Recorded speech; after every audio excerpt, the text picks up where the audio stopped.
Hey there, I'm your host, Tisha Michelle, and welcome to #Certified, where you will leave enlightened, empowered, and inspired to live a life of authenticity. Let's go. Hello. Yeah, we should be. I was like, somebody doesn't want us to be great. Right? And I don't like that. That's okay, because we're going to keep coming back. Exactly. I was like, okay, so maybe we just need to adjust a little bit. Energy is still good. Yeah. I still feel amazing.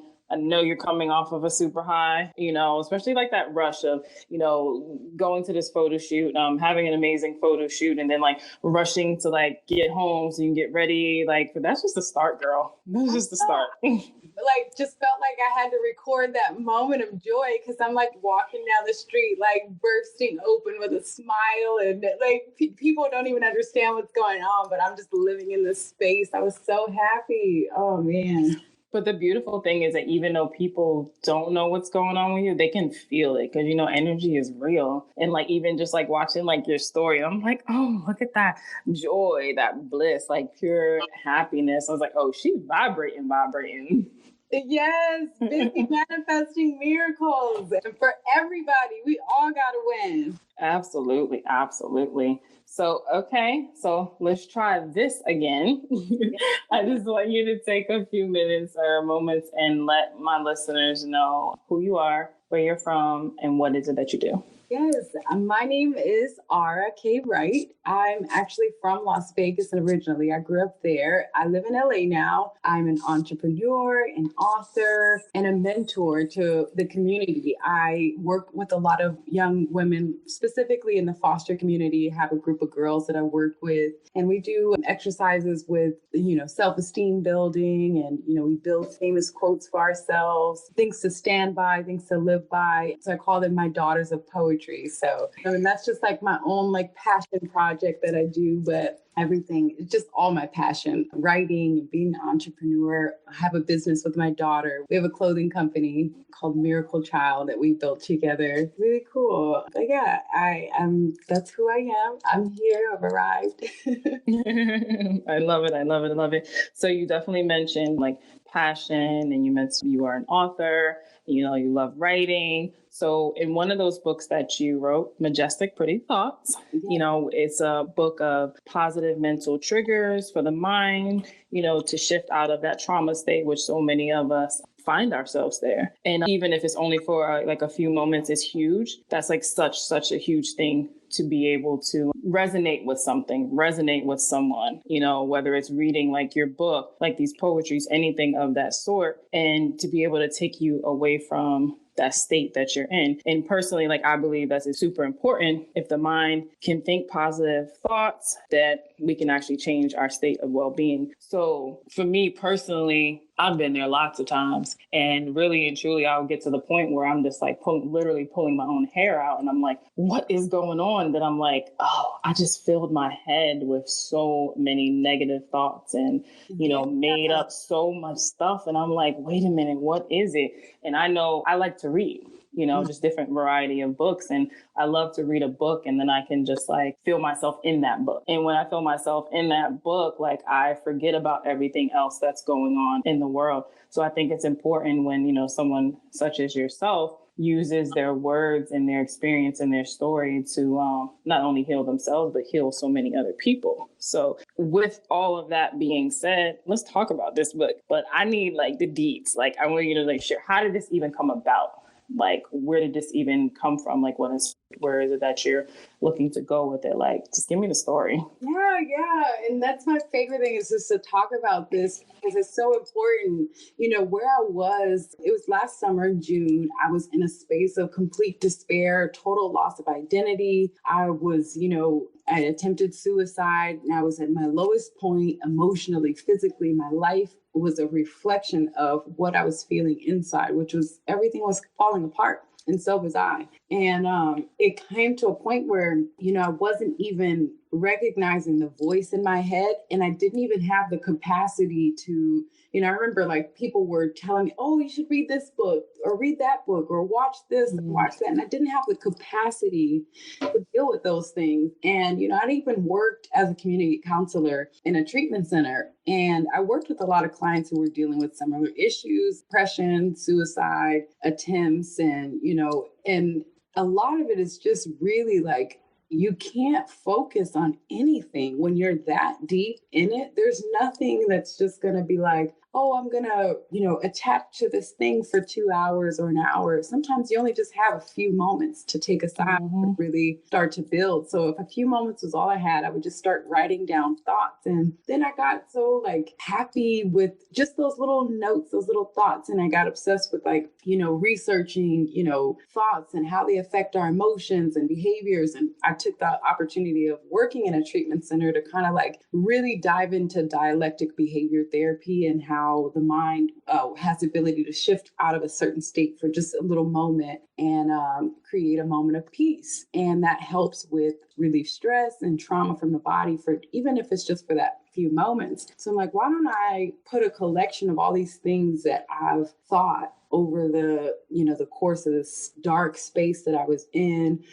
other dark spaces that I've been in. And why don't I put all the beautiful things, all the pretty things, all those majestic ideas that I've had in a book so that, I can, use that to reach others, to help others heal who are in those dark spaces, who really just have the capacity to open up maybe one page and just read something beautiful to take their mind away from that state that they may be in. For me, it was kind of like I knew that in that space that I was in, I didn't have a support system. I didn't have anybody who was ever going to come and, check for me. Nobody was even checking on me, family or anything like that. And, in a narcissistic relationship, their aim is really to isolate you and to kind of get you in a space where you really don't even have a reflection of yourself around you. So I didn't have anyone who was going to come and save me. I had to rely on myself at that point. And, this is just like me crawling out of that space and really not focusing on the pain and suffering, but the healing and the art of that. And, reaching out to understand the abuser and not to understand my pain too much, because I didn't want to continue focusing on that. The more I focused on that, the more I felt like I kept digging deeper into a rabbit hole. So this pulled me slowly, step by step, out of that with just the thoughts, the ideas, and it got more and more beautiful. The thoughts became more majestic, more pretty. And, I just created this book for other survivors and other people who may be going through the same dark spaces, or maybe don't have the time or capacity to go out and read a full book, but just really want to hold something close. This book is like good for gifts, friends, parties, events, things like that, where you just want to hand out positivity, hand out love. And that's exactly what this is. Self-nurturing book of love. I absolutely love it. Like you said so many things, and now I'm trying to remember. I'm like, okay, yeah, I want to touch on this. I want to touch on that. So this will probably be completely out of order of how you even said it, but it's okay. So one, I love the fact that in the midst of your storm, you decided to write. Yeah, that you took the time to write. It's really the only thing I had to grasp onto as a pen. Even my abuser would actually hate when I wrote, but I knew that, thieves don't break into empty houses and evil does not pry on the weary. You have to be so strong to where it pisses somebody off to see you writing. That's power. Absolutely. So, do that more. I had to. And I built a relationship with my writing through that. I think it's important to get the thoughts out of our head, because when those thoughts are all in our head, it's just chaos. It's chaotic, and it makes us so fearful and just has us so trapped. But when you take those things, that's all those different thoughts that's going on in your head, and put them on paper, you can just start to make sense of it and to kind of really see like, wait a minute, okay, I'm okay, I'm safe, even if it's in this present, moment, so I think that's, important is that when you do have all these thoughts going on in your head, yeah, put it on paper, whether you're writing a book or not, put it on paper. One of the other things that you said was you didn't have a support system and that there was no one checking on you, so you had to save you. I think that's so beautiful, because like a lot of times, we don't, a lot of people don't have a support system. No one's checking. Everybody's caught up in their own thing, and no shade to individuals, but that's just sometimes the reality. But then we can feel so alone and feel like, whether no one loves us, no one cares. And then we just sit in that,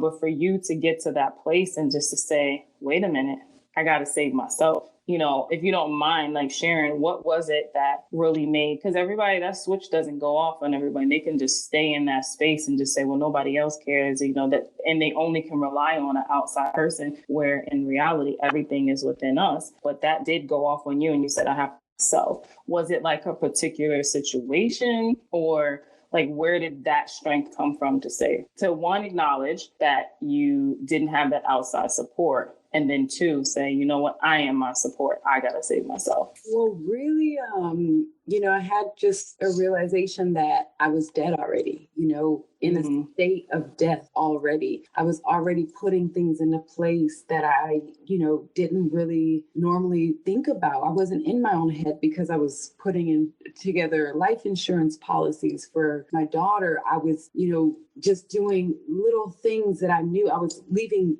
notes in certain places. I was actually acting as if I was preparing for my death. And I stopped myself in my tracks and I said, what am I doing?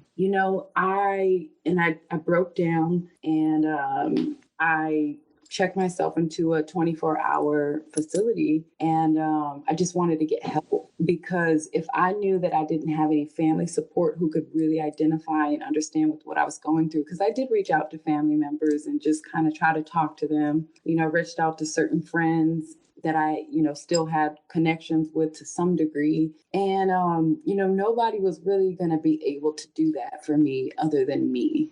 At that point, too far in it. I was already cutting my wrist. I was, I'd called the suicide hotline a couple of times, and, I reached that point where it was, I made a plan. It was going to happen. And, something in me was just like, can you just try? Would that be okay? It was like as if myself asked me to try. And, I sat there for a moment on that thought, and eventually I agreed. I agreed to just try every day. If I could just wake up and go for a walk, or do something, or write something down, or take my daughter on a hike. And, I had one day watched this Martin Luther King speech, I Have a Dream speech, and it just like something really powerful hit my spirit. And I called my daughter and I replayed it, and I had her watch it. And then I remembered this space that I went to at a specific park at Kenneth Hahn in Los Angeles. And there was this overlook that I used to go to. And one time years ago, I went there, and there were these birds that I walked out to the middle park, and the birds flew around me, and they sort of guided me over to this ledge area. And I'm looking out over this ledge. I can see all of LA, and it was just like this pure positive energy. And this had been years back. So I reflected on that moment. I'm like, why don't I go to this spot that I connected with? So I get up and I take my daughter, we go there. And this is about 2 days after we watched the I Have a Dream speech. And we walk up to this ledge, and here they've created a monument to celebrate Dr. Martin Luther King. And it says, clear on the ground, I have a dream. And it was like, wow. All these 2 years that I'd been depressed in this dark space, and I hadn't gone to this space that I'd went to, and I'd had this magical experience. I hadn't even touched that area. Here I am thinking I'm falling apart, and something is being built here. And if we are a reflection of everything around us, I had to realize in that moment, wait a minute, something is growing in me. It's not something that's falling apart. I'm growing. And I started to read and research and have all these ideas. And it just really was a place for me to try to understand the life that I had lived. What am I doing here? How do I why am I here? Why do I want to still be here? And just really digging and reaching for those reasons. And I wrote down reasons of my why. What do I want to do here? What do I what makes me happy here, just digging into those things. And I got really excited about the journey aspect and the learning. And now I have just this craving for being alive. And so that was only born from that dark space. So, just I got inspired through that process to stay alive and to really appreciate the miracle that happens in every single day. That is, I mean, you touched on so much in that I can personally resonate with. And I love how when you were in that dark place and you were contemplating like the whole suicide, you were still reaching out to people, you were calling a hotline, you were listening to that inner voice that was saying like, no, just try a little bit, just try a little bit. It's so easy to get caught up in all the noise in the head that you don't even hear that, really hear, because it wasn't your time, absolutely wasn't your time to go. Hence why you're right here now, even, having this conversation. And I think that's beautiful. And I think it's important to like the listeners and the readers of your book to understand that, a lot of us go through that and that it's okay, and like when I say it's okay, like we all have gotten to like that breaking point, and that if you are feeling like that, just pick up the phone and call someone. Even if people aren't reaching out to you and no one's checking on you, you call that hotline, or even if you're sitting, quiet in those thoughts. And if that small part of you is just like, what are you doing? Like, just entertain that part for a little bit, just entertain it, like, like you did, and say, okay, I agree, I'm going to try. So, if you are, and I'm talking to whoever's, listening, if you are in that space, I know that there's a part inside of you that is saying, wait a minute, try this angle, look at it from a different perspective, reach out to someone, whatever it is. I would just definitely say honor that, just as you did, and look where it led you to. It led you to look at your whole situation and say, wait a minute, everything's not over. Like, I'm able to like rebuild, I don't know if you do like, like in the tarot, like when you go get like a tarot reading and if you ever seen someone and when they pull the cards, they turn over the Tower card or they turn over the Death card, everybody freaks out. Oh my God, I'm going to die. That means I'm going to die. And I'm like, no, you got to step back and look at it. Death is like the death of the old you. That tower is crumbling. So you can now rebuild it, but rebuild it the way that you want, based on like the questions you said, like, what do I want? What makes me happy? Where are these ideas? And it's just looking at it from that, like, your life's not over. It's really, truly just beginning. Yeah. And I think that was so, so great that you listened and you incorporated your daughter. You had her listen to like that speech and took her to that place. And I think that was beautiful. Yeah, absolutely. And I feel like, the thing that happens when you're in this, like that suicidal state or state of death, you're really already telling yourself all the things that, you feel. You're saying to yourself, nobody cares, nobody this. And that's a voice of the enemy that's literally echoing back whatever you feel about yourself in that moment. And, one of the things that I wrote down one day, and I'll read it quickly, it's Sure. falling in love with yourself is falling in love with the world around you. Learning that you are the world around you is the surrender. Mm-hmm. And,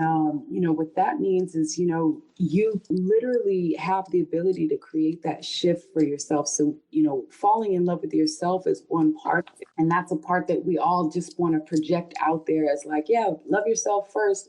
That sounds like an easy part, but that's the beginning. But when you learn that literally you are just a reflection of this heavenly creation that has been brought to life, you start to surrender to the things that you can't control. And you start to kind of raise those heavy burdens of judgment and despair and loneliness and hurt and, low self-esteem and shame and guilt. Those things start to be alleviated because it's like the trees aren't ashamed. The sky is not ashamed. The ocean is not ashamed. These are all very free things that are very useful. And if I'm a reflection of these things, I'm too very useful and I'm very abundant. You start to really connect with what the purpose and value of those things in the world are. And when you create that shift for yourself, you start to discover more parts of yourself that you didn't even know existed, more uses of yourself, more creative value within yourself that you never knew existed. And you can begin to soar through those things. Absolutely. I say that too. Like every day I start laughing. I'll be like, dang, I'm blowing my own mind. Okay. And, I just had I'll have for me, I had 2 sessions today before, we started this call, certain things that was coming through, just being like the conduit, and I'm just relaying the message and like hearing their responses and stuff. And I get off the phone, I was like, damn, I'm blowing my own mind. Okay. You know what I mean? Like, it's like, wait, this is awesome. And when I say that this is awesome and it's in the most, humblest way, it's because I'm allowing myself to go there. I'm learning more about myself. I'm learning more about the skills and the gifts and everything. But that all came from being in a dark place, as well. And like you're saying, like loving everything about you, because when you start to love things about you, like, you start to see the other things. You're like, wait a minute, what just happened? Where did that come from? I'm 39 years old and just finding, these things out about myself. And you're right, it's beautiful. It's magic, I don't know. It's just something like about it. But I definitely need you when we get off of this to text me what you just read, because I think that is, I got to put it out on social media and give you your credit. And I want a lot of people to really sit with that and see like, how does that resonate, with them? Because I know a lot of people have a hard time, loving themselves, because they look at all these things as being perceived as being negative. Absolutely. And all like the things. Yeah, we are so deserving of peace and freedom within who we are and the way in which we exist as human beings. I think that we're all these majestic creations of the world. And I'm not going to go look at a flower and go, oh, wow, it's mighty frail, or it's falling apart and it's useless. I'm still going to see the beauty and find the joy in that. And, I think that we are also deserving of being seen as who we are and what we are, and be equally accepted, and, something I started to do is, when I see someone that is beautiful and, I want to add light to them, I also say, oh, we are so beautiful. I'm so grateful that I met you or got to be around you. I really make it a point to be that passionate reminder to people. And so part of my journey was to live every day with intention. So that was another agreement that I made with myself. And my intention is to be the light wherever I go and to always exist. Love it. So when I see any group of women, doesn't matter, I treat everyone equally. I treat everyone as if I, just fallen out of the heavenly sky, and graced into their lives. I think everybody is so deserving of that. And if I can put enough of that energy out there, I want to inspire a universal, peace and healing that we can liberate, especially the Black woman. I want to create a shift where we can re-identify what that means to stand as a Black woman. I don't want my daughter to think about the things that I had to think about. Oh, I got to make sure my facial expression doesn't look like this at work. No, I should be able to say, oh, I'm having majestic, pretty thoughts. And, this is just my face today. I don't have the same kind of struggles, or even look at her history and her truth as that way. Eventually, we're going to have to start as a collective to redefine what it means to be even a human being. So if we're going to do that, especially as a Black culture right now, where we have an opportunity to use our voices and expand and be present in the media like we are, then it's up to us to really hone in on that shift and recreate the story. As writers, as creators, as authors, as speakers, as healers, this is our work and this is our job. And we are the shift has already happened. We're creating. Absolutely. And the more we talk about it, we inspire it. And I think a lot of people who, especially suicide is now the second most common form of death, and I think that with that happening, there's a lot of people going to those dark spaces, and there's a lot of people surviving through those spaces as well. And, when that happens, new spirits are being born, new value of life is happening. And so more people are in this state that, you and I are in, and, the listeners out there who are also, liberating themselves or on the journey to do so. I just want to inspire everybody to continue on. Don't give up, no matter what space you may feel like you're in, just make an agreement to try, reach out to someone, even if it is someone on Instagram who you see that's positive and lighthearted. I'm sure it's worth it, and I'm one of those people that, I'm always just sending people random messages. Like I have, the space in my heart that's just like, reach out to this person or send this person something, or maybe this person may need to hear a certain word and I just send it, So I want to encourage people to just try, hang in there, it gets better. Absolutely. I love how you said like part of like your purpose, your passion, your mission, or you're calling it, is to be that light, for other people and reminding. And I think that's so important. So I'm just going to piggyback off of what you said, is that we all do that. And especially like people who are, people are just putting out content, right? So you're putting out content all the time. And that I completely agree with you when you say like part of you, you want to, spread the light to other people, and it's important. And for people like myself who, put content out, I was having a conversation with one of my friends yesterday, and she was saying, and she owns a blog, and she was saying like how she's putting out all this content, but she thinks that it's falling on, like deaf ears and all these things. And I'm like, no, just keep putting it out. You have no idea who it's reaching just because they're not saying anything, right? It was interesting. Yesterday, I got a message on Instagram, which I'm more, I put content out on Instagram, but I'm really more, for like my kids tease me and say that I'm old. I'm more like for Facebook or whatever. So I got this message from her, and she was like, I don't really know you, but you are so inspiring. And then she put a bunch of emojis, and I was like, oh, I appreciate that. And she was like, I'm in tears, sis. I need a strong woman like you to help me. You are so spiritual and authentic. My hubby always speaks good things about you. I, for once, had to stop everything I'm doing to go through your page, and I love it. I'm in tears, sis. Such a wonderful person you are. That made me feel so good, because I go through that too. I'm like, is anybody even reading? Anybody even listening? And it's not because you like, for me personally, not because I need likes or because I don't care about any of that, but I'm like, is my message getting across? Is it helping anybody? Is it making anybody feel good? Like, is it, whatever, all this stuff, right? And like, to me, I feel like Spirit knows that I was questioning that, as well as having the conversation with my friend who was questioning, which was just a reflection of things that were going on in my head as well. And then I get that message and I'm like, wow, and she started off, I don't really know you, because I don't know her. I went to high school with her husband, but we're not like super like close friends or anything like that. But, whatever's going on in her life and behind the scenes, he's like, hey, you should follow this person. Like, she's really X, Y, and Z. And I think that is really important. Like how you said, when you say someone like, oh, you're amazing, and you're like, whatever, it is that you're highlighting on that person, because you never know what that's doing for someone.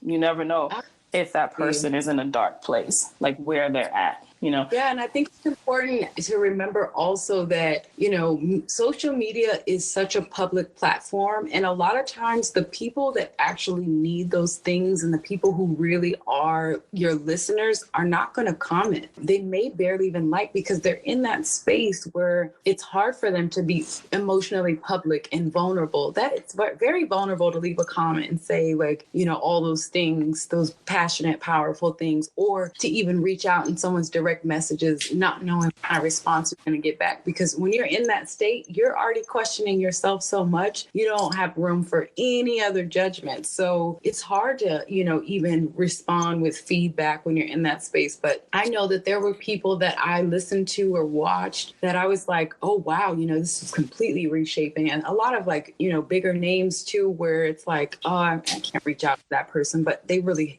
inspired me. But also for the people who are going through things and on the journey to liberate themselves and find a spiritual path, it's so important to focus and give the credit to yourself. I think we often lack that. We forget that we are the ones who are doing the work. It's beautiful, and Earth has provided so many platforms for people to share and express and connect with each other, but we have to start giving ourselves more credit for the work that we're doing, so that way we can see what we're creating. And creativity inspires the self-esteem. It enlightens it, encourages it. It brings a lot of life to that. So the more that we give ourselves the credit for showing up for ourselves, for going out, meeting people, for listening to people, for doing the work and receiving the rewards, like giving ourselves that credit is a thing that starts to put one foot in front of the other, so that we do start to liberate ourselves. And then you can give back that credit. Then you can give back that energy, because until you fill yourself up with enough of that, you don't really have much to give. Thanks for tuning in to #Certified. If anything resonated with you, I would love to continue the conversation. You can follow me on Instagram at @ItIsTisha. And if you want to be a part of the #Certified tribe, you can join my Facebook group by going to the search tab and putting in #Certified. My website is conversationswithtisha.com. As always, have a great one on purpose. Love you.